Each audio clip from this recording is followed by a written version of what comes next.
Bienvenidos a El Mundo en 20 Minutos. Cada día un análisis valiente y diferente de la actualidad, sin medias tintas, sin complejos. El Mundo en 20 Minutos es un podcast de Santiago Fontenla.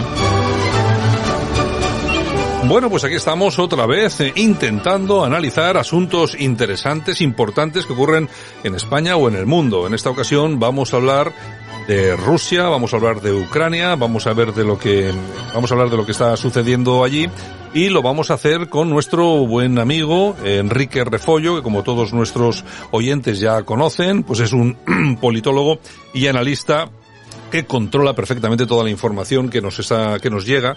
Bueno, de la mala información no, de la buena información que nos llega desde el escenario ruso. Enrique, ¿qué tal? Bienvenido.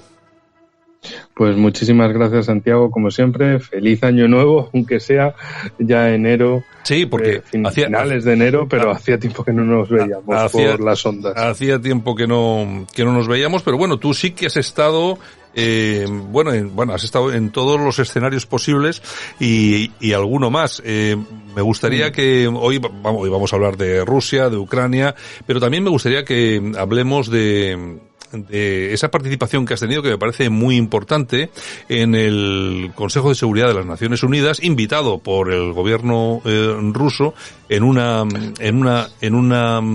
reunión de fórmula Arria, es decir, la convocan los países, pero invitan a personas que no son cargos en la ONU ni concretamente de ningún país, pero para que hablen sobre un tema en concreto.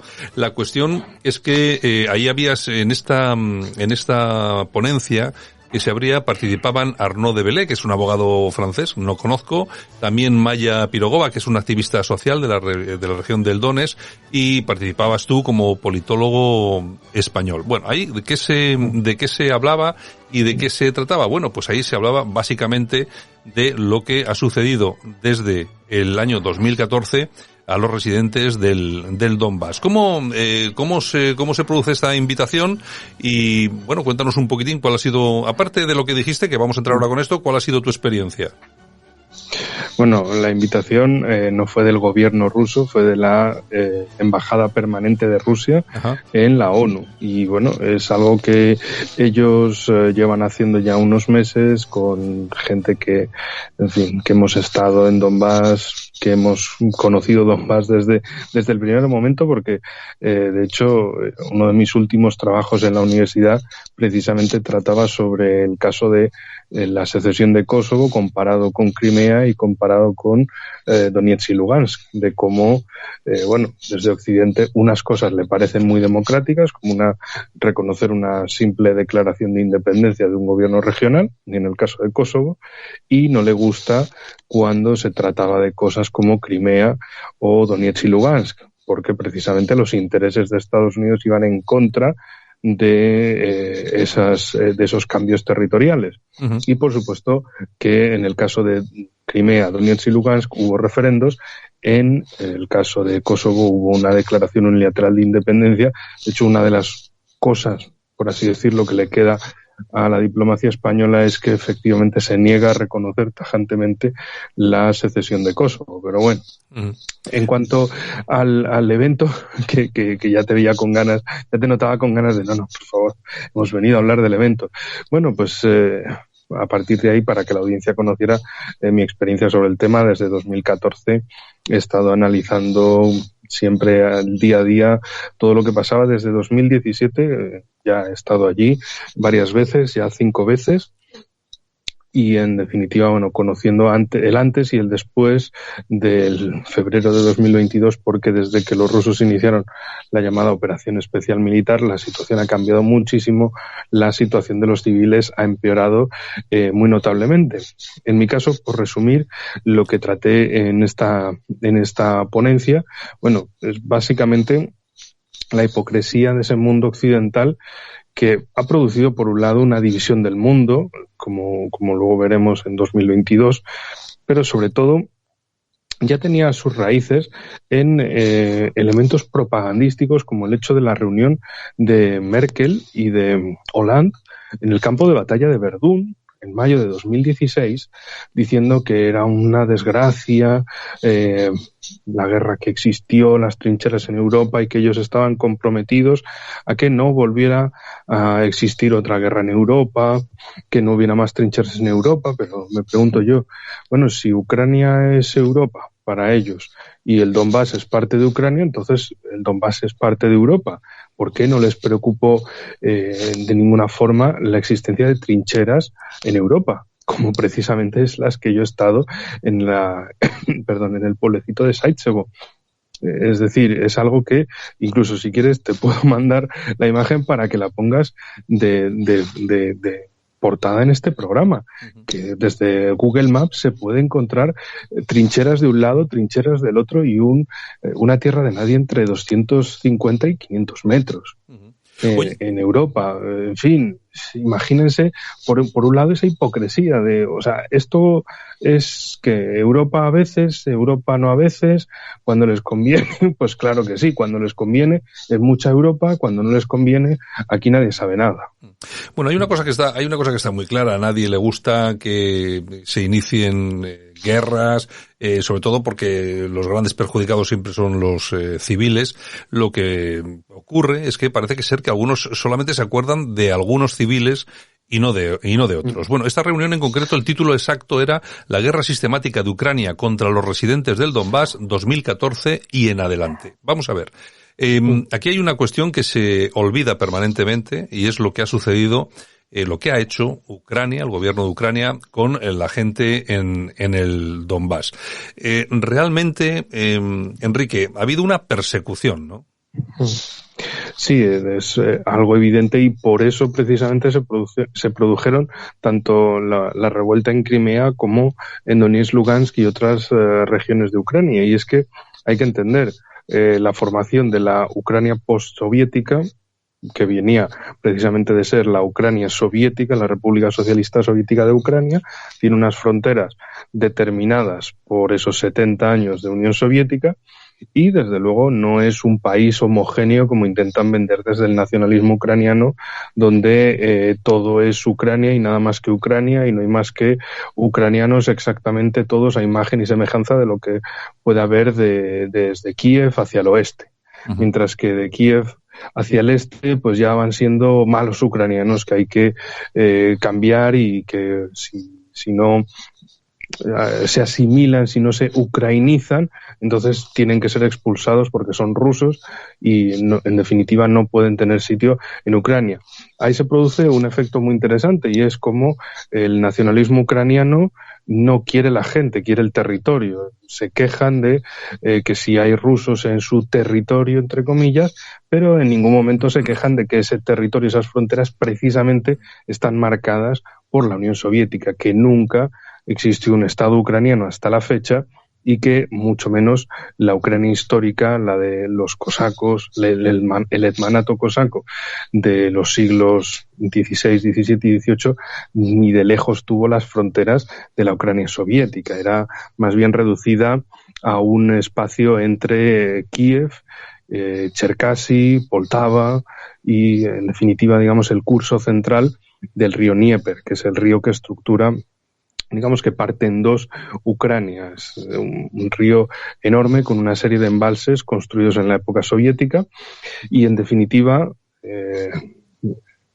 Ucrania no es ese país homogéneo que nos quieren vender. Ucrania es un país que tiene algunas todavía, pocas, pero alguna comunidad polaca en el oeste, sobre todo muchas comunidades húngaras en la región de Transcarpatia, y también comunidades rumanas.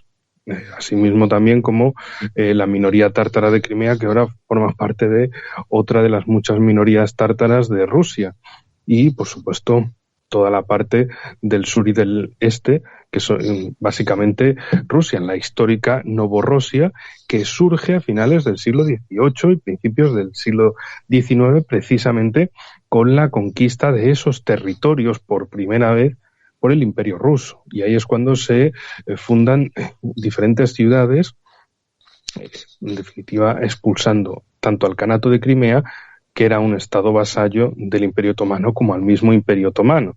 Y ahí es cuando se produce la adquisición de esos territorios. En fin, que el marco que tenemos en 2014 es un país con un nacionalismo desintegrador, un nacionalismo ucraniano que pretendía convertir a todos los habitantes de Ucrania en la misma cosa, y una realidad que es una Ucrania de comunidades distintas, porque precisamente en la Unión Soviética lo que formaron es una Ucrania de diferentes comunidades donde si bien hubiera un centro ucraniano, estuviera rodeado por minorías distintas. Esto es algo que practicaron en todas las demás repúblicas socialistas soviéticas y que por eso al final, en 1991 y hasta 1994, hubo ciertas tensiones entre algunos países, precisamente entre Rusia y Ucrania, para si llegaba la cuestión de la revisión de las fronteras, de que precisamente las fronteras soviéticas no fueron votadas en absoluto, simplemente fueron impuestas por el centro, por el partido bolchevique, y significó en muchísimos casos la división del pueblo ruso, que quedaba, si bien la mayoría en la antigua República Socialista Federativa Soviética de Rusia, pero grandísimas comunidades de rusos quedaban en el lado, sobre todo de Ucrania, y por otro de Kazajistán. Bueno, Enrique, Moscú ha culpado, eso creo que lo sabe todas las personas que nos escuchan, ha culpado a Ucrania por violaciones de derecho internacional de los derechos humanos y el derecho internacional humanitario en la región oriental de Donbass, en lo que es Ucrania. Dicho así, queda como, bueno, bien, vale, son simples palabras. Lo que pasa es que eso se puede traducir en un número de muertos bastante importante, ¿no? Sí, así es. En fin, ya las estimaciones, bueno, cualquier estimación de muertes ahora es para tomarlo con pinzas, tanto de muertes de civiles como de muertes de soldados, porque, bueno, cada uno da la cifra que más le conviene, y sabiendo, sobre todo, que el lado occidental miente sistemáticamente, pues tampoco es plan de darles la verdad, sino de, bueno, pues si os gusta jugar con la mentira, pues tomad más mentiras. Y ya está, en fin, lo cual pues deja la situación en que, bueno, puede haber cifras estimativas, hay gente, analistas independientes que se dedican a intentar evaluar exactamente las cosas y dar una evaluación lo más fiel posible, pero bueno, la cuestión es que tanto de bajas civiles como de bajas militares es una cosa que hasta que la guerra no termine no vamos a saber, como precisamente, bueno, han pasado en muchas guerras en otros tiempos, donde mientras duraba la guerra la verdad, la mentira es simplemente un estado de la situación, de lo que más convenga al momento, ajustarse más a las cifras que se tengan o desajustarse, porque la guerra también es en gran medida psicológica, y eso lo hemos visto, bueno, desde febrero de 2020, prácticamente desde hace un año, una campaña antirrusa descomunal de hay que meterse en esta guerra, pero nadie pregunta, oigan, ¿y por qué? ¿Por qué nos metemos de repente en este lío? Nadie quiere preguntar a la gente de, oigan, pero... Sí, bueno, lo que te dice alguno, lo que te dice alguno es, bueno, es que si a Putin le dejas, lo siguiente es tomar Polonia y luego ya llega hasta París. Claro, es una explicación un tanto, iba a decir una palabrota, pero un tanto tonta, vamos a decirlo, ¿no? En todo caso, sí. Fíjate cómo son. Espera, Santiago, pero sí. Es que esa misma gente un día te dice eso y otro día te dice que el ejército ruso es una mierda, que no es capaz de hacer nada. O sea, es vivir en esa esquizofrenia política donde un día es una cosa y al día siguiente es la contraria, y así sucesivamente se repite en una espiral interminable que dices, bueno, pues tienen una audiencia que la tratan como subnormales y a lo mejor pues es que se creen que un día les digan, sí, es que Putin va a invadir hasta París. Otro día, no, es que Putin, el ejército ruso es un desastre, no hace nada, no sirve para nada. Entonces, ¿en qué quedamos? Bueno, pero bueno. En todo caso, fíjate la doble vara de medir. Hemos visto esos asaltos al Capitolio. En Brasil también hemos vivido todo esto. Oye, pero es que ya nadie se acuerda de que las potencias occidentales, por lo menos casi todas, apoyaban sin ningún tipo de fisura las protestas de Maidán. Claro, uno se pregunta, vamos a ver, las cosas son buenas o malas en función de qué. Y por supuesto, hay cosas de las que no se habla, como por ejemplo los laboratorios que tenía Estados Unidos en Ucrania, etcétera, etcétera, etcétera. Vamos a ver, no solamente ya es todos los crímenes que se han cometido en el Donbass, sino que hay muchas más cosas que tienen que llamar poderosamente la atención, ¿no? Sí, bueno, el 2013-2014 la situación con el Maidán, mira, estaba desde el lado demócrata, porque el gobierno era de Obama todavía, la enviada Victoria Nuland de Asuntos de Europa y de Eurasia. Una alta diplomática de Estados Unidos para la región, enviada allí a motivar las protestas. El senador John McCain, si mal no recuerdo, que entonces era republicano y dirigía también el think tank Freedom House. Básicamente, para la gente que nos escuche más viniendo de la economía, es como una agencia de calificación, pero en vez de sobre la economía, sobre la política y las libertades. Pero al fin y al cabo es esa forma de calificar y descalificar países, es decir, eres más libre, menos libre, etcétera, etcétera. O sea, como en el ámbito económico de eres más fiable o menos fiable. Y ese tipo de personajes fue de los que iban a Kiev a fomentar las protestas, a animar las protestas. Y claro, uno piensa, oigan, ¿han visto alguna vez diplomáticos rusos metiéndose a fomentar protestas en otros países? O directamente al presidente de Rusia diciendo, sí, que haya protestas ahí en otros países, hay que tirar gobiernos dictatoriales, ¿no? Así de simple. Pero Estados Unidos se arroga el derecho a dar golpes de Estado, a fomentar golpes de Estado donde le convenga. Y cuando no le conviene, entonces se tira al suelo y patalea y llora y lagrimea y manda todo su circo de ferias mediáticas para decir, oigan, es que qué malos la ultraderecha en Brasil o en Estados Unidos, allá donde no les convenga, todo es muy malo, pero donde les conviene lo justifican absolutamente todo. Y esa es precisamente el punto con el que cerraba mi intervención en el Consejo de Seguridad, de que es precisamente esa hipocresía occidental lo que ha dividido al mundo y además de una forma irremediable e irreparable. Porque lo habíamos, digamos, en una tendencia mirando a 10 años atrás, son cosas que, caballeros, que es que esto es lo que hay.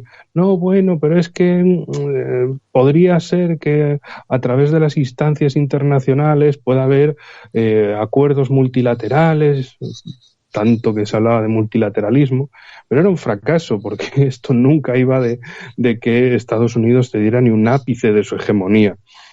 Y que precisamente cuanto más han impulsado su hegemonía desde 2020 con, bueno, el pinchi, que tampoco quiero decir la palabra exacta porque, bueno, vengo yo de YouTube donde me han censurado bastantes veces vídeos y he tenido que cortar todas las partes en las que hablaba de eso, pero bueno, ya saben, el evento ese que nos tuvo encerrados como pajarillos en jaulas en 2020.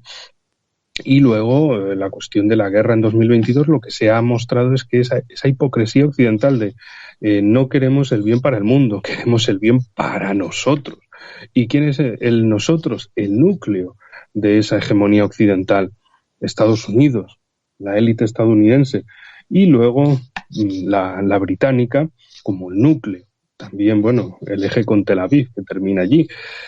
Después está eso que recubre a la periferia, que pueden ser países anglosajones también como Canadá, Australia, Nueva Zelanda, otros países europeos más alejados como Francia y Alemania, y bueno, España quedaría simplemente como la vulgar periferia, pero periferia de ese núcleo. Es decir, se puede dar porque está dentro del club, dentro de Occidente, pero bueno, que es como estar al final de una tubería que se llama letrina. Pues sí, estás le ves el culo al rey, pero no es la mejor parte que la que te lleva. Está claro, está claro. Y en definitiva esto es lo que le queda a países como España. Pues aquí en España tendríamos que aprender algunas cosas. Yo siempre pongo un ejemplo, hombre, que ojalá que no se produzca nunca, ¿no? Pero imagínate tú que, sobre todo hablando de las razones de Rusia para hacer lo que ha hecho, etcétera, ¿no? Imaginémonos que, por ejemplo, nosotros, al final, pues, no sé, Ceuta y Melilla acaban en manos marroquíes, e incluso con un acuerdo. Y resulta que desde Marruecos lo primero que hacen, o lo segundo, da igual, es coger a todos los españoles que quedan allí o que se han quedado allí libremente, pues les prohíben hablar en español e incluso los empiezan a masacrar. ¿Debería el gobierno español poner en marcha una operación especial en Marruecos para recuperar Ceuta y Melilla? Es una pregunta así de simple. Yo creo que es la mejor forma, Enrique, de resumir exactamente lo que ha pasado en Ucrania. Porque claro, sí podemos ir a un montón de cuestiones que han ocurrido y tal, pero a nosotros, para que lo entiendan nuestros oyentes, yo creo que eso sería algo perfectamente asimilable a lo que ha ocurrido, ¿no? Y va mucho más el tema.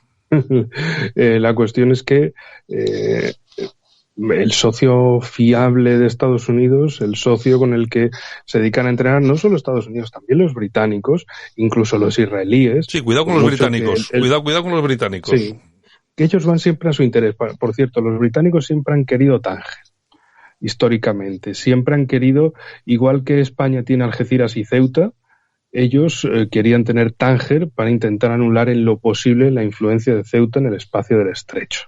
Pero bueno, al final lo que consiguieron fue esa ciudad internacionalizada a principios del siglo XX. Pero la cuestión es que tenemos a nuestros supuestos socios occidentales, socios de la OTAN, de la Alianza.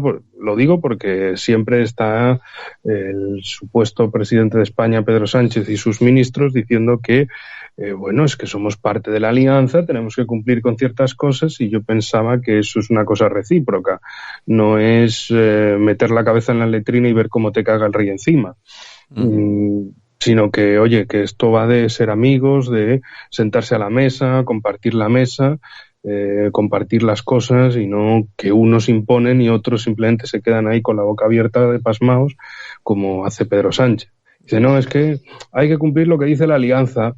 Ya, y Turquía hace lo que le da la gana, y Estados Unidos lo que le da la gana, y Reino Unido lo que le da la gana. Es decir, es una cuestión de poder, en primer lugar, de poder y después de voluntad. Es decir, puedes tener mucha voluntad, pero como no tengas las herramientas de poder, pues poco tienes. En el caso de estos países tienen ambas cosas, y para ellos la clave en el estrecho de Gibraltar, en el Mediterráneo occidental, es Marruecos, y lo ven como el país que pueden trabajar con mucha más cercanía a costa de España. Sí. Es decir, estamos en una alianza que mira más por los beneficios de un enemigo de la alianza o sea, ¿para qué España está en el club de la OTAN? ¿O por qué no reclama, por otro lado, una posición relevante? ¿Por qué no se hace valer? Y no solo me refiero en la OTAN, me refiero también en el ámbito, como ha salido el mes pasado, perdón por la tos, pero en fin, estas cosas del invierno. Es el fresco, El mes pasado con el Marruecos Gate, el Morocco Gate, adyacente al Qatar Gate. Es decir, es un complot de la podrida Unión Europea, en la cual recibían sobornos para hacer votaciones a favor de Marruecos. No solo votaciones a favor de la parte económica, de acuerdos económicos con la Unión Europea, sino también cosas que llevaran al reconocimiento del Sáhara Occidental como parte de Marruecos. Sí. Bueno, pero ya no se habla de eso, ¿eh? Estamos en dos clubes. Sí. Estamos en dos clubes que nos dicen, no, vosotros la cabeza a la letrina y a callar. El problema de todo esto, y lo que lo que debería llamar la atención, es que ya no se habla de esto. Es decir, hubo unos días en los que se comentó todo el tema de Qatar, de Marruecos, de no sé qué, pero bueno, la verdad es que ya el tratamiento que se da en los medios de comunicación es poco. Y enlazo, porque claro, con esta reunión, en la que tú has participado, del Consejo de Seguridad de la ONU, nuestros oyentes se están enterando ahora mismo que se ha producido. Es decir, no ha tenido reflejo en ni un solo medio de comunicación. No, pero cualquier reunión de la ONU apenas tiene, salvo que sea una cosa tipo Greta Thunberg o historias así chorradas para rellenar de forma insulsa, innecesaria. Hombre, pero el tema este es muy importante, pues, Enrique, es un tema importante. Para ti, para mí, para nuestra audiencia, pero para el resto de gente es una cosa de que no les va. Y esto siempre lo digo, es parte de la mala educación, de la mala formación en tanto política interior como política exterior que hay en España. Un desinterés absoluto, no solo por la interior, sino más todavía por la exterior, de que no, o sea, la gente no se da cuenta ni de que vive en un país ni de todo lo que vive alrededor y existe alrededor nuestro, tanto de oportunidades como conflictos, de amenazas como debilidades.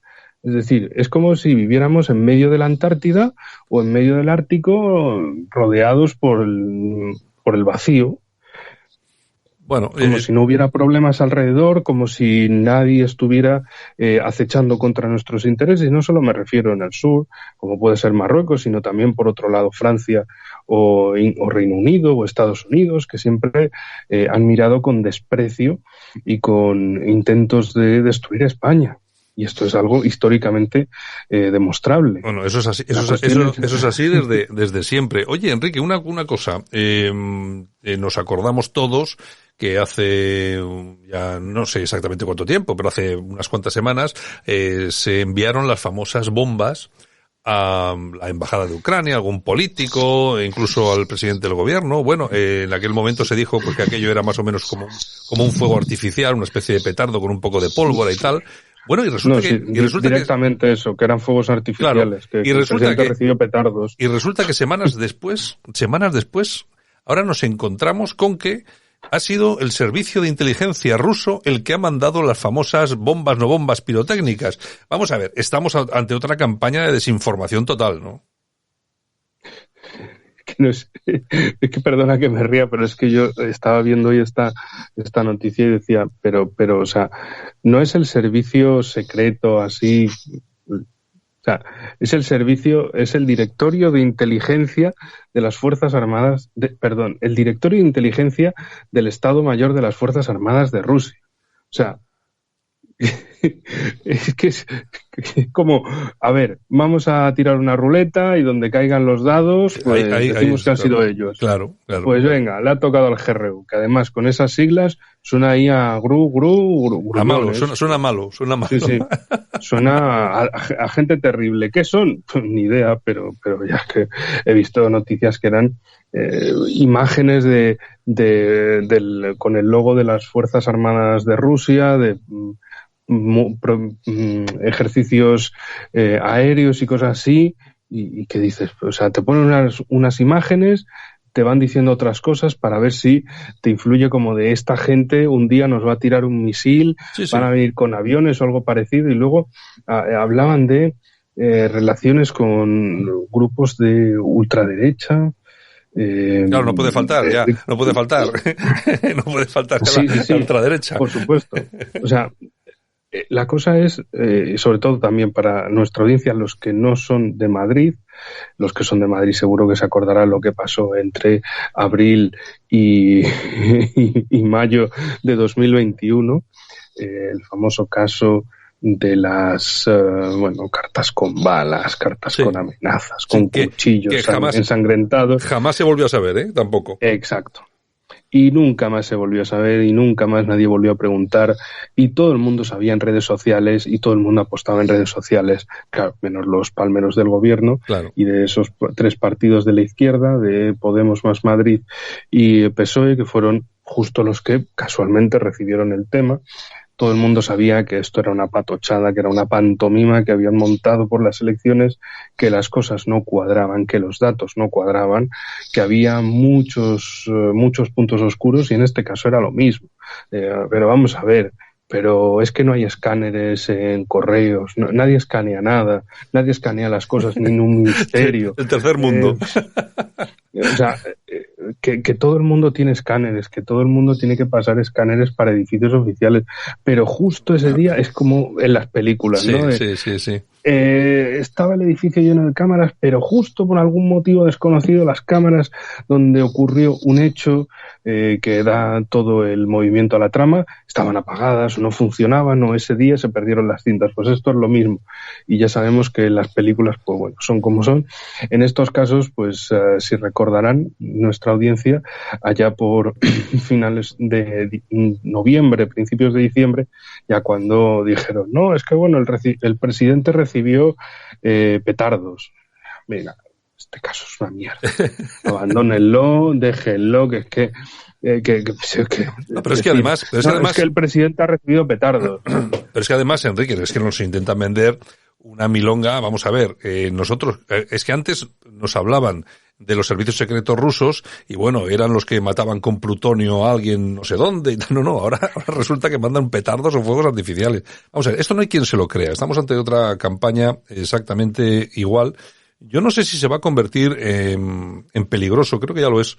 Creo que se va a convertir en peligroso esto de por lo menos hablar de forma crítica de todo lo que está pasando. Vamos a ver, usted que nos está escuchando puede estar a favor de la operación militar rusa, puede estar a favor de Ucrania, puede estar a favor de lo que usted quiera. Ahora, lo que no puede estar de acuerdo nadie, ni a favor nadie, es de que le tomen el pelo. Y a mí me parece que de momento los que nos toman el pelo son nuestros propios gobiernos, encabezados, lógicamente, por...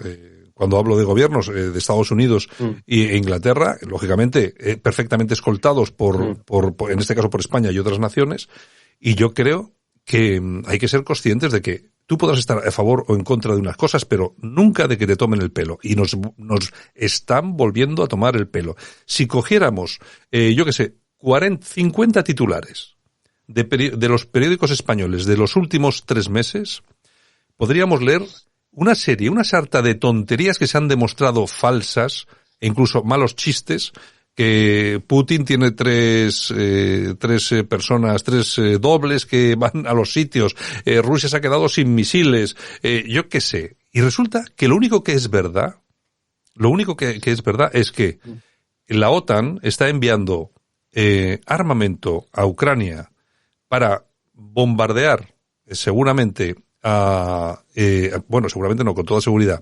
a los ciudadanos rusos del Donbass, que están utilizando esas armas, sabe Dios para qué, y que nadie sabe exactamente cuáles son los intereses que tiene Estados Unidos en todo esto. Y yo fíjate que esto siempre lo he unido, puede parecer un poco a historieta, Enrique, pero a mí me ha parecido que una de las razones importantes para esta intervención de Estados Unidos y esta defensa de Ucrania y Estados Unidos tiene mucho que ver con el hijo de Biden, con sus negocios y con todo lo que había allí. Yo creo que, porque si no, ese interés desatado tampoco acabo de entenderlo. Sí, bueno, los papeles de Hunter Biden, eso es para prepararnos un programa aparte sobre corrupción. Pero muy gorda. No es que es como difícil encontrarle una palabra suave para que la gente lo entienda. Es que se mezcla todo. Drogas, corrupción, pedofilia. De menores, pedofilia, violación. Bueno, es un caso que, bueno, en fin, entiendo al padre, pues así salió el hijo, como dice el refrán, de tal palo tal astilla.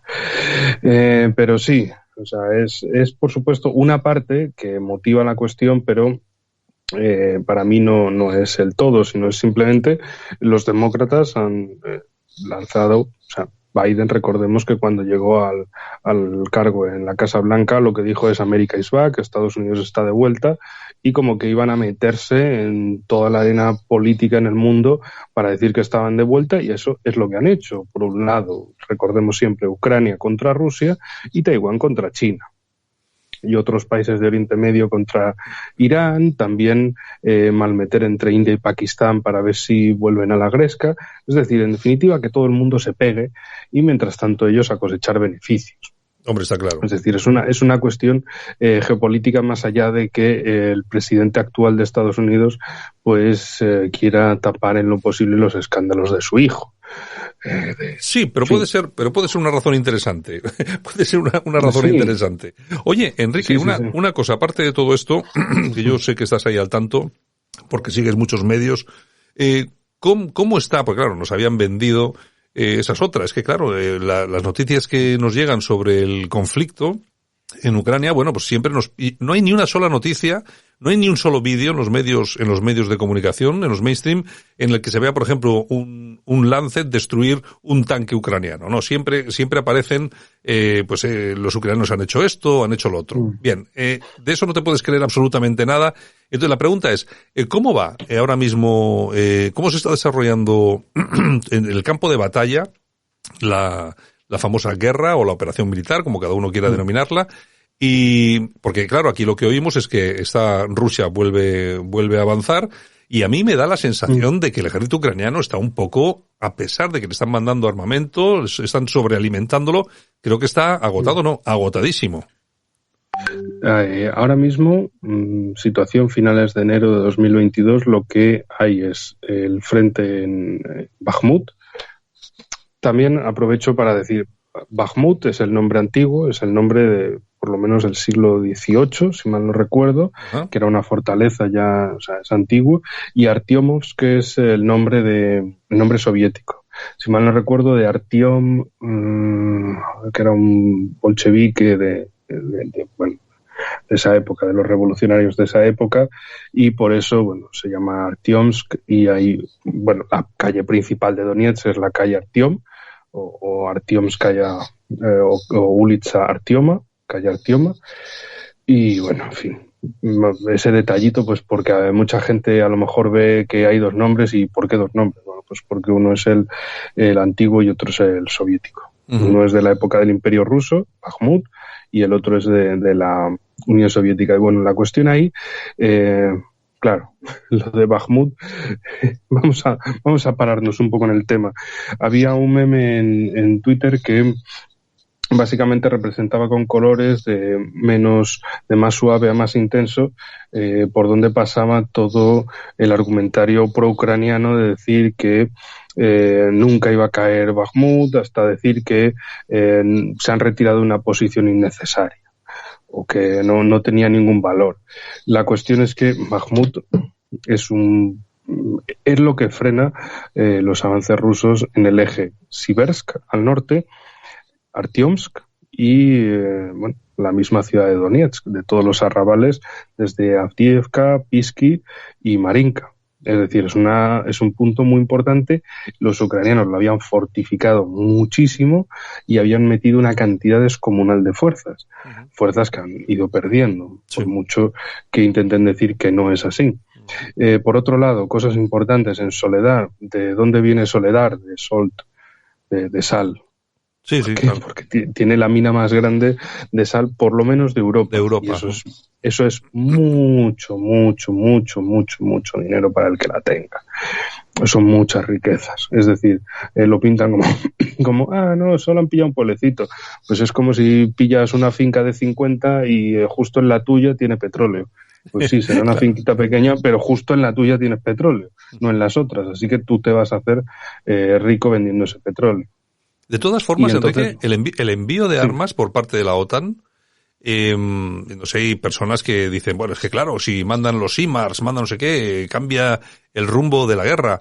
Vamos a ver, lo veo muy difícil, por no decir imposible. Hombre, sí, pueden tener un poco más de capacidad, pero hacen falta muchos HIMARS y muchos tanques Abrams para cambiar el curso de la guerra, ¿no?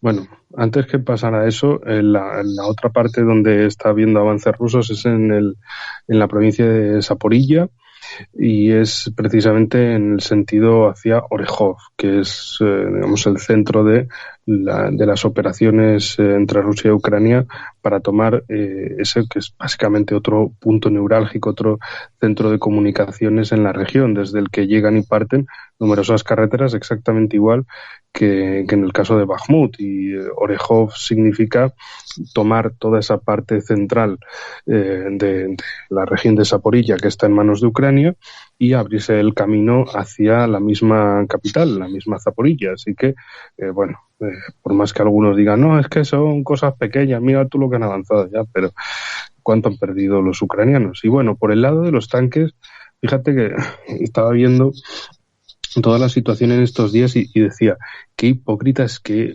marrulleros desde Estados Unidos y Reino Unido, bueno, no tendría que sorprendernos, ¿no? Pero simplemente nos dan siempre un ejemplo cada vez mayor. Le dicen a Alemania, tú lleva los tanques, manda los Leopard. Y le hacen manifestaciones los pro-ucranianos en Alemania de liberen a los Leopard, lleven a los Leopard, que en fin, que son unas cosas que no puedo con esta gente que se toma la guerra como si fuera un partido de fútbol, como si fuera, no sé, dibujos animados, chorradas de estas. Yo no entiendo por qué esa gente no la han devuelto a Ucrania y le han dicho, venga, tanto queréis la guerra, pues a pelear. Sí, en fin, pues ¿qué pasa? Que Estados Unidos y Reino Unido no quieren mandar lo suyo, quieren que Alemania sean los primeros en enviarlo. ¿Por qué? Porque Alemania que los envíe, los rusos, pues bueno, los van a dar por prioridad para destruir, se los van a cargar, que lo piensan, alguno parece que piensa como que se van a enfrentar tanques contra tanques. Cuando no es así. Claro, para nada. Probablemente o les envíen helicópteros o aviación o una ronda masiva de artillería y se acabaron los tanques. Es decir, que esto no es un videojuego, no es de, oye, yo te mando 300 tanques, mándame tú otros 300 y nos pegamos ahí en una pradera o algo parecido, en la estepa. Es que se toman algunos la guerra como... Y es que viendo eso, medios de comunicación en España que lo pintan como se van a enfrentar los Leopard alemanes contra los tanques rusos y qué características tienen unos y otros. Pero vamos a ver, es que nadie sabe cómo van las operaciones. O sea, no es que, oye, es que es como Gila. Es el enemigo, sí. Mira, que te mando 300 Leopard, coño, que me mandes tú los tuyos, a ver quién tiene mejores tanques. O sea, es que la guerra no funciona así. Está claro. Oye, Enrique, son desesperantes. Vamos a ver otro frente abierto en Bielorrusia. Bueno, es por lo menos una por lo menos es una maniobra de distracción muy grande. Claro. Estar moviendo tropas de una forma secundaria, eso es algo que en muchas guerras siempre se ha hecho, la posibilidad de, oye, que a lo mejor se hace algo por ahí. También es una forma de desgastar al enemigo, de generarle miedo, de retirarle unidades importantes que pudiera estar metiendo en otro lado, porque, bueno, está la amenaza y no olvidemos que, claro, por el norte, entre Kiev y la frontera con Bielorrusia, hay 30, 60, 100 kilómetros como mucho, dependiendo de la ruta que se tome. Sí. O sea, es que es para hacerse en un día, si se presiona con la suficiente dureza. Entonces, por eso...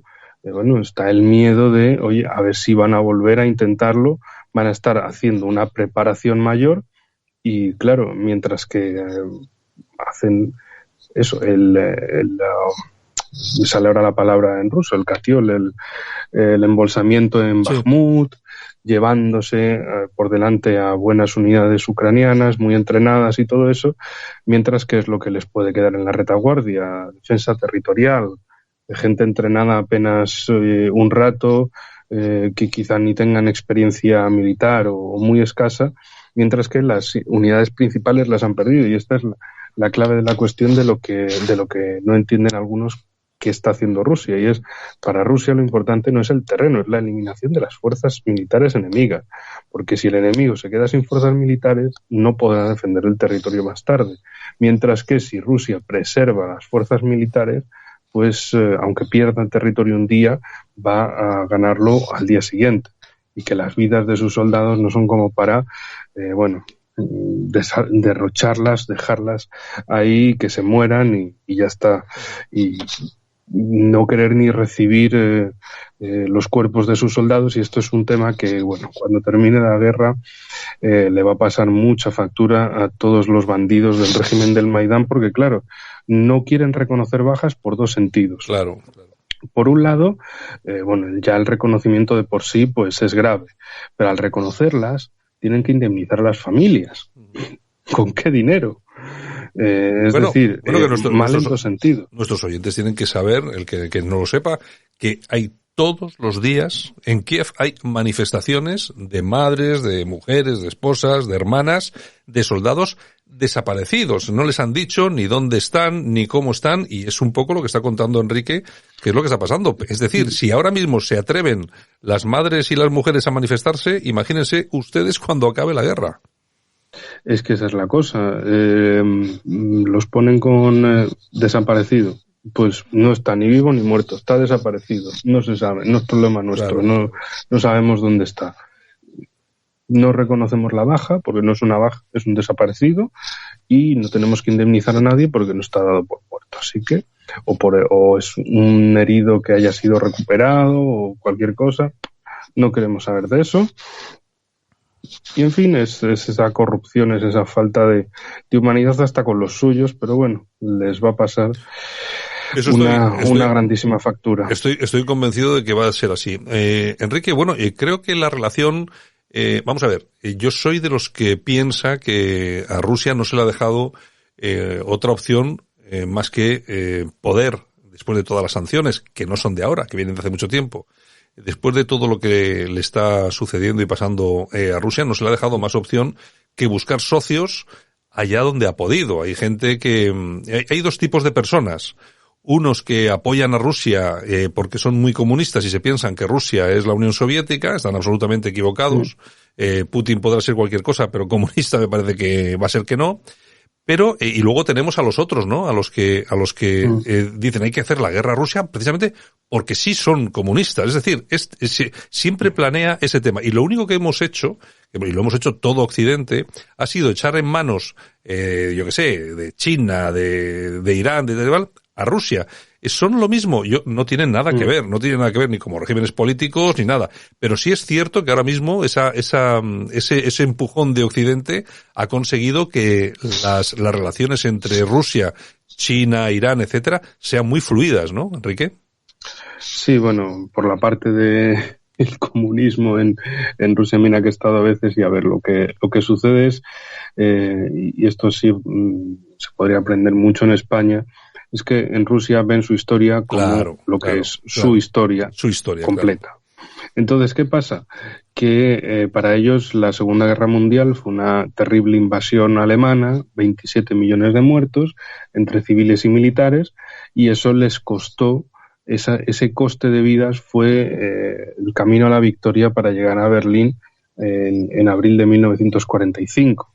Y mientras tanto, Estados Unidos, que apenas tuvo 200.000 bajas, se pinta como si hubiera tenido un sacrificio terrible, como si ellos hubieran sido los artífices de la victoria, pero los que engulleron, los que devoraron a las mejores unidades alemanas fueron precisamente los soviéticos en Rusia. Sí, principalmente. Es que yo creo que las bajas masivamente fueron de la URSS y de Alemania, claro. Y de China. China siempre, ahora luego podemos hablar de eso, de ese teatro de operaciones. Pero la cosa es eso, que para ellos es un orgullo haberse cargado, haber eliminado otro invasor más en su historia. Es decir, para los rusos han tenido diferentes invasiones, como los polacos, los suecos, los franceses, los alemanes, los ingleses y, sobre todo, pues Francia y Alemania, Napoleón y Hitler como los más grandes, los más recientes, de que les intentaron invadir y fracasaron por completo. Y de que para ellos es un orgullo nacional. Igual, mira, ya te buscaré una fotografía si quieres para que la podamos poner en este programa o en otro. En el centro de Moscú hay un mural donde salen 3 etapas de la historia de Rusia. Sale Minin y Posharsky, el príncipe Posharsky y el ciudadano Minin, que encabezaron a los rusos en batalla contra los polacos en 1612, precisamente ahí en Moscú. Otro que es el general Kutuzov, que dirigió a los rusos en la batalla de Borodino y en otras, que consiguieron expulsar a los rusos de la zona, que consiguieron los rusos expulsar a los franceses de la zona de Moscú y, bueno, que iniciaran la retirada, la larga marcha desastrosa de vuelta a Francia. Y en último lugar hay una imagen a los soldados es un sitio bastante impronunciable, que está en las cercanías de Moscú. Igual te sale. Es que es complicado, pero bueno, es un sitio donde hubo batalla, digamos, es un Stalingrado pero menos conocido, donde los alemanes se atrincheraron fuerte. Está a apenas, déjame que compruebe bien, está a 200 kilómetros de Moscú. Entonces te puedes hacer una idea de, para los alemanes era extremadamente importante mantener la posición, porque era poder mantenerse en la medida de lo posible cerca de Moscú para volver a intentarlo. Y bueno, Stalin ordenó que había que tomar todas esas posiciones. Fueron como un año de diferentes batallas muy sangrientas, y todo eso está en la misma calle, en pleno centro de Moscú, con vistas al Kremlin. ¿Por qué? Porque esa es su historia. Esas son sus etapas de historia. Y ya está. Por eso lo que no quieren es que de repente les digan, no, es que vuestros abuelos fueron unos violadores, unos saqueadores, unos destructores, no sé qué, y tal y cual, y que los nazis los derrotaron los británicos y los ingleses, los británicos y los estadounidenses con el desembarco en Normandía. Eso fue todo. Claro. Y claro, ellos dicen, oiga, ¿y nosotros qué? O sea, ¿y nuestros 20 millones de muertos qué? Claro. También ha habido polémicas con el Estado de Israel, porque claro, Rusia dice, oigan, ¿qué pasa? ¿Que valen más 6 millones de los otros que 27 millones de los míos o qué? ¿O hay aquí víctimas, los vuestros son primero y los míos, que además son más, de segundo, o ya veremos si cuenta? Porque, en fin, son diferentes cosas que para ellos, bueno, que la gente, la generación actual viene precisamente de la generación superviviente de la guerra. Es decir, que no es ni comunismo ni no comunismo, es que fueron sus abuelos, gracias a la victoria de sus abuelos, es que la generación de ahora está viva. En fin, y Estados Unidos lo que quiere es meterse con eso por completo para intentar tirarles su orgullo histórico por los suelos, y decir que siempre han sido pues una banda de saqueadores, de destructores, de colonizadores y todo eso. Mapas absurdos que han publicado desde Estados Unidos y desde sus perritos en Europa, desde sus chihuahuas europeos, que dices, pero vamos a ver, imbéciles, ¿y cómo creéis que se ha expandido Estados Unidos? Es que ponen, es que Rusia se ha expandido ahí, ha ido avanzando sobre... ¿Y Estados Unidos? Muchachos, es que os ponéis a hablar de, no, es que los demás han hecho ya. Y los indios que había antes de que los colonos anglosajones llegaran, anda, que es que, en fin. Bueno, es que si uno se pone a hacer cuentas de lo que ha hecho Estados Unidos desde que finalizó la Segunda Guerra Mundial, igual tenemos que hablar de 20 millones de muertos en casi 70 países. Claro, es que al final, y bueno, y siendo los únicos que han lanzado sobre población civil bombas nucleares, pues tampoco es que estén como para contar muchas historias. Yo soy de los que pienso. Espera, Santiago, porque no se nos olvide la parte que había comentado de China, del teatro de China. Ellos dicen que la guerra les costó 30 millones. La guerra, y solo fue contra Japón, entre comillas solo. Pero claro, hay episodios, para el que quiera verlo mucho más, como la batalla de Nanking o Nanjing, que era la antigua capital imperial, y de cómo los japoneses desembarcaron en la zona de Shanghái, fueron remontando el río Yangtze, que es por así decirlo, el río central de China, y llegaron a Nankín a finales del 37. La guerra empezó en julio del 37 y básicamente arrasaron la ciudad y bueno, es uno de esos crímenes de guerra japoneses que tienen poco conocimiento. Para los chinos es una cuestión fundamental, una destrucción, y aunque luego sean chinos comunistas, y aquello era la república, la China nacionalista del Chiang Kai-shek, del Kuomintang, pero y era la capital imperial del imperio y todo, pero es que era un ataque contra su pueblo, contra su historia, contra su cultura, contra todo por parte de los japoneses.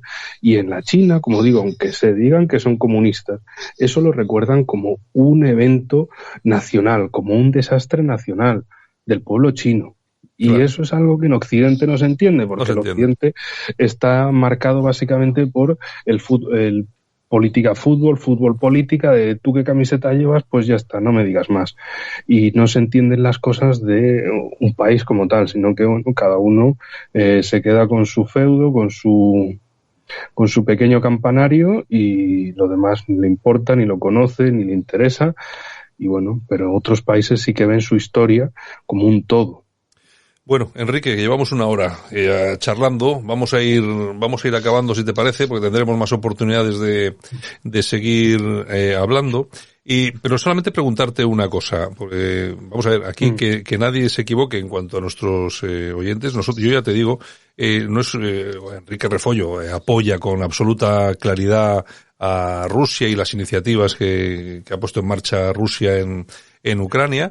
Yo soy una persona que soy crítica con la realidad, es decir, que yo siempre he apostado por la neutralidad, porque nosotros teníamos que haber sido, además España, yo creo que teníamos que haber sido objeto de deseo para intervenir en posibles negociaciones, es decir, ser pues un poco lo que hemos sido siempre, ¿no? Gente más o menos de sentido común y tal. Bueno, parece ser que eso también se ha olvidado. Entonces yo en cuanto a este asunto, no es que apoye a Rusia o apoye a Ucrania, yo me baso única y exclusivamente en todo lo que veo, que me preocupo de verlo, en todo lo que leo, que me preocupo de leerlo, de las dos partes y tal, y llego a conclusiones que son las que son. Es que hemos tratado, y eso es cierto, muy mal el tema de Rusia desde hace muchísimo tiempo, y ahora estamos como estamos, y creo que el gobierno español en concreto está haciendo el ridículo mandando esos misiles antiaéreos del año 65, y yo no sé por qué tenemos que seguir haciendo el ridículo con lo que tenemos encima. Ahora que tengamos que aumentar, por ejemplo, los gastos de defensa en yo que sé cuántos miles de millones, cuando estos tíos eran los únicos que estos veían una fotografía con un fusil y ya empezaban a cantar salmos, y ahora resulta que son los más militaristas y armamentistas del mundo. Se han convertido en, bueno, es que España hay que meter otros 3.000 millones de euros para comprar no sé qué y no sé cuántos. Bueno, pues el tema yo lo quiero dejar claro. Lo quiero dejar claro sobre todo por mi posición personal, porque si no tengo ningún tipo de reparo en reconocer cualquier posición mía, que podría ser cualquiera. Lo que tengo que decir es que yo soy absolutamente crítico con la realidad. Y la realidad hasta hoy, desde luego, está amparada en titulares de prensa falsos, en noticias falsas, en manipulación, etcétera, etcétera, etcétera. Por lo tanto, uno tiene que contarlo, que no parezca otra cosa. Bueno, oye, dime, Enrique. Dime. Mira, Santiago, de hecho te lo digo con dos ejemplos. Rusia, ¿qué es lo que quiere? Que no le pongan misiles cerca. Claro. O sea, cosas comprensivas de si Enrique, sí. Vamos a ver. Lo que hizo la Unión Soviética colocando los misiles en Cuba, en la respuesta de Estados Unidos, ¿cuál iba a ser? Faltaron minutos para que la respuesta fuera. Pues es que es lo mismo que le ha pasado a Rusia. ¿De qué nos quejamos si hemos hecho lo mismo? Sí, pero en estos casos era porque Estados Unidos los tenía en Turquía. Y la Unión Soviética quería devolverles lo mismo. Igual que vosotros me lo ponéis aquí cerca, pues yo os los pongo cerca. Claro. Y al final se resolvían, venga, unos los quita y los otros los quita. En el caso de España, por ejemplo, y lo tratábamos en años anteriores, desde 2021, cuando Marruecos, con el apoyo israelí, instalaban fábricas, bases para drones en las cercanías de Melilla. Uh-huh. ¿Cuál era la respuesta en España? Ni puta idea. Cero. Nada. Cero. Pasando de todo. Es decir, tenemos un país que además en el ejército reconocen, más con la boquita pequeña que por todo lo grande, y que es el problema de, sí, es que nuestra principal amenaza es Marruecos, sabemos que es un país hostil, que tiene una población mayoritariamente hostil contra nosotros y unas ambiciones imperialistas sobre nosotros, sobre Ceuta, Melilla, todas las islas de la costa del norte de África, sobre Canarias, sobre la mitad de España, que sí, Al-Ándalus y todas estas películas que se montan desde Rabat. Sabemos que existe eso, pero nadie hace nada. Es decir, imagínense que Rusia tiene todas esas amenazas de Estados Unidos, de la OTAN, que ven que, o sea, que le están calificando a Rusia de amenaza, que están haciendo todo lo posible por rodearla con armamento OTAN, y que Rusia dijera, bueno, pues no hacemos nada. Pues nada, la OTAN se mete hasta la cocina. ¿Y luego qué? Luego tienes un problema inmenso. Pues el caso de España es lo mismo. España ha abandonado, hace geopolítica cero, absolutamente cero, no hacen nada al respecto. Y claro, no quiere reconocer que tenemos enemigos muy grandes, como es el caso del régimen marroquí, que también cuántos vemos que dicen ser republicanos en España y monárquicos en Marruecos. Claro. De cuántos cobran sus mordiditas de Marruecos para, oye, en el Parlamento Europeo trátame bien, vótame a favor. O sea... Y en los medios pasa? españoles también, pasa, ¿eh? Sí. Aquí hay periodistas que cobran de Marruecos, está más claro que el agua. Pero con la parte económica es lo que me parece más sangrante, porque estamos en una crisis económica, se nos dice, lo último que vi fue un artículo de La Razón, no faltan todo este contubernio de medios del sistema para hacer la oda al empobrecimiento masivo diario, más gusanos y menos carne. Ya. Y tenemos el campo abandonado, no podemos buscar comercio fuera porque es que estamos dentro de la Unión Europea, pero luego se favorece a Marruecos, que no es miembro ni de la Unión Europea ni de la OTAN, se perjudica los intereses de España, pero ¿quién es el que más perjudica los intereses de España? El propio gobierno, claro. El que está ahora, el que está antes y el que venga después. Si sigue Sánchez, segunda parte, más imbécil que nunca, o si viene el muermo de los zorrillos que ni recuerdo cómo se llama. Feijó. ¿Cómo lo has llamado? El muermo. El muermo de los zorrillos. Es alguien que lo ves y dices, esto yo lo he visto en una película, lo he leído en un libro y la historia no acababa nada bien con alguien así. O sea, es un tipo que es como un pulpo en un garaje, no sabes cómo ha llegado ahí, no sabes cómo va a salir, no sabes si ayudarle o dejarlo ahí. Sí, es complejo. Sí, la sociedad pasando de todo, nadie moviendo el culo. Mira, yo siempre lo digo, cada vez que voy a Rusia, me encuentro montones de tiendas de moda, de calzado, de joyería, de comida, de vino, italiano, restaurantes por todas partes. ¿Y qué pasa? ¿Y que España no puede hacerlo? Claro que puede hacerlo, ahí y en muchos otros sitios. Claro. ¿Y por qué no se hace? Pues porque, por un lado, la gente, en general en España, le falta esa formación internacional, esa garra de mirar al exterior y decir, vamos allá. Pero sobre todo lo que tiene Italia son políticos muy avispados que saben que si quieren ganar elecciones, si quieren mantener el electorado, lo que tienen que hacer es llevarse de paseo a sus delegaciones de empresarios y hacer negocios que van a repercutir en un bienestar, en una mejora del comercio para Italia y también en una cuestión de imagen de Italia, que luego puede ser gente que quiera invertir a Italia porque, ¡ay, qué país! El país de la pizza, la pasta, la felicidad, la alegría, del buonasera, y en definitiva es el poder blando en ese sentido cultural, económico, de imagen, que allí lo trabajan muy bien y España lo malogra por completo en todas partes. Sí. ¿Y por qué? Por sus propios gobernantes y por esa falta también de que haya gente que diga, oigan, y si nos juntamos y lo conseguimos y lo hacemos, yo siempre recuerdo eso. Oye, y menos mal que tenemos sol y playas. Menos mal. Sí, bueno, lo que nos quede, disfrútenlo, porque a lo mejor dentro de un tiempo nos dicen que ir a la playa es de fascistas, sí. O que si te mojas en la playa estás haciendo que se caliente el mar y pero tú fíjate una cosa, es un tema que me llama la atención, porque los progres son así, ¿no? Hemos pasado de que son los libertarios de todo lo que se ponga por delante. Oye, hablando de playas, ¿no? Y ahora son los únicos que se oponen a que la gente se desnude en la playa, tome el sol, se bañe. O sea, es decir, son absolutamente puritanos los tíos. Y nos daban lecciones antes y nos vuelven a dar lecciones ahora. Siempre nos dan lecciones. Es increíble, ¿eh? Sí.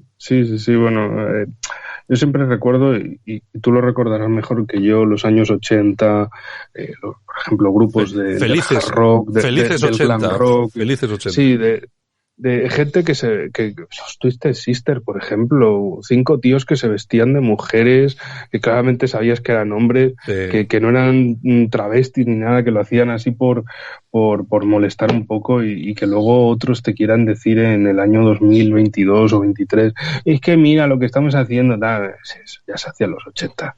¿Qué película nos estáis contando? Y no había ninguna estupidez de esta, ni blanduras, ni mamarrachadas. Pero oye, ¿tú te acuerdas que siempre, en los pueblos siempre había un rey mago? Como no había señores de fuera, había un rey mago que se pintaba. Bueno, y resulta que ahora, pues, en carnavales y tal, al que le da por pintarse, oye, de negro, oye, ya eres un racista y una falta de respeto. Yo es que alucino con la tontería ideológica que nos ha caído encima, ¿eh? Es una forma de control social. No hagas esto porque tal, no hagas esto porque cual, no hagas esto porque lo otro, y al final no lo hagas en general. Al final, pues nada de Reyes Magos porque... Y es ir cediendo. En inglés el concepto se llama salami slicing y en español se podría denominar como cortar el chorizo. Uh-huh. Es decir, tú tienes el chorizo entero y vas cortando trocitos, lonchitas finas. Parece que no, lonchita se va acabando el chorizo. Salami, pues, el chorizo. Pues esto es lo mismo. Poquito a poquito, ahora esto. Y cuando te quieres dar cuenta te queda la punta y dices, hostia, esto se ha acabado. Que se ha acabado. ¿Y ahora qué? Pues y volver a recuperarlo es imposible. Eso es lo peor de todo. No, claro, tiene que ser un chorizo vegano, un chorizo hecho con harina de gusanos o alguna cosa de estas. Sí, que en fin, no lo olvidemos, y yo no lo olvido nunca cuando el ministro Garzón, la verdad es que en España siento por los Garzones que no conozco, pero los Garzones famosos, parece que si alguien se apellida Garzón y está en política en España es imbécil por necesidad. Hablaba de es que no había que comer chuletones, que es cambio climático, que es malo para la salud y todo eso. Sánchez se va con la cumbre de presidentes autonómicos a Salamanca y que comen prácticamente hasta albóndigas para beber. Ya te digo. Y listo, y esa es la imagen que te mandan. ¿Y qué ha pasado, por ejemplo, estas últimas semanas con el foro de Davos y todo esto? Unas intervenciones que sinceramente no... Bueno, el mundo en 20 minutos, creo que 20 minutos y algo más. Sí. Esta vez, en fin, las intervenciones de John Kerry, que yo lo veía y hasta le veía la cara y decía... De verdad, este tío es un autómata, tío es un cibo. John Kerry, no parece ahí sigue, yo creo que está como resucitado, sí, algo le han hecho. De todas formas, lo más importante y más interesante de lo de Davos ha sido el aumento de la prostitución. Los tíos parece ser que van allí se ven. No, es legal. Dime. Según tengo entendido, es legal allí. Ah, bueno, claro, sí. Entonces, bueno, es como pedir pizzas. Pues pónganme 3, bien cargaditas, por favor. Es increíble. En fin, cosas de estas que pasan. Bueno, don Enrique, vamos a ir acabando, que al final nos hemos ido bastante del tiempo. Tendremos más oportunidad pero para... merita. Sí, tendremos más oportunidad también para seguir hablando de estas cosas, que yo creo que aunque no queramos, nos van a seguir dando titulares. Y lo iremos haciendo poco a poco. Bueno, Enrique Refollo, analista político, buen amigo del programa. Oye, un abrazo y hasta la próxima. Pues un gran abrazo a ti, a toda la audiencia que nos escucha, siempre sufriendo con nosotros porque sufrimos solos, sufrimos con vosotros, sufrimos todos juntos, en fin, sufrimos constantemente esto y bueno, tarde o temprano hay que ponerle solución, así que vamos a pensar todos en la solución y sobre todo echarse al final a la calle y solucionarlo, porque esto los programas son la primera parte, la toma de conciencia, luego es la acción, pero eso ya lo vamos viendo otro día, no se preocupe. Eso es otra cosa. Venga, Enrique, un abrazo muy fuerte. Un gran abrazo, hasta la próxima. Estás escuchando el análisis de actualidad en El Mundo en 20 minutos, con Santiago Fontella. Bueno, pues hoy nos fuimos a hablar de Rusia, de Ucrania, al final hemos hablado de China, hemos hablado, absolutamente de todo, porque cuando traemos a nuestro amigo Enrique Refollo, pues tenemos la posibilidad y aprovechamos pues de hablar de todo lo que se cruce en nuestro camino. Nosotros seguimos aquí, en El Mundo en 20 minutos, y regresaremos mañana mismo. Gracias.